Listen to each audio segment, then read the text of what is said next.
পুরুষের দাইমি সুন্নত হলো 10টি। 1 নম্বর, মাথায় টুপি রাখা। 2 নম্বর, মাথার চুল 3 তরিকায় 1 তরিকায় কাটা, অর্থাৎ হয়তো মাথার একবারে সামনে পিছনে ছোটো ছোটো করে রাখা, আর না হয় একবার মাথা মুন্ডে ফেলা, আর না হয় গাড় পর্যন্ত কাঁধ পর্যন্ত বাবরি রাখা। এটাকে বলা হয় 3 তরিকায় 1 তরিকায় চুল রাখা। এরপর হলো 3 নম্বর হলো মুছ কাটো করে রাখা। 4 নম্বর, দাড়ি লম্বা রাখা। 5 নম্বর হলো হাতে পায়ে নখ কাটা। 6 নম্বর হলো লম্বা জামা পরিধান করা।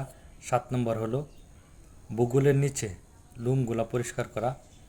8 নম্বর হলো নাভির নিচে পশমগুলো আছে এগুলো পরিষ্কার করে ফেলা। 9 নম্বর হলো ডিলা কুলুপ ব্যবহার করা। 10 নম্বর হলো ডিলা কুলুপ ব্যবহার করার পর পানি খরচ করা। এই 10টি সুন্নতকে বলা হয় দাইমি সুন্নত। আর দাইমি শব্দের অর্থ হলো সর্বদাই পালন করা। আমরা যেন সর্বদাই সুন্নতগুলা পালন করতে পারি।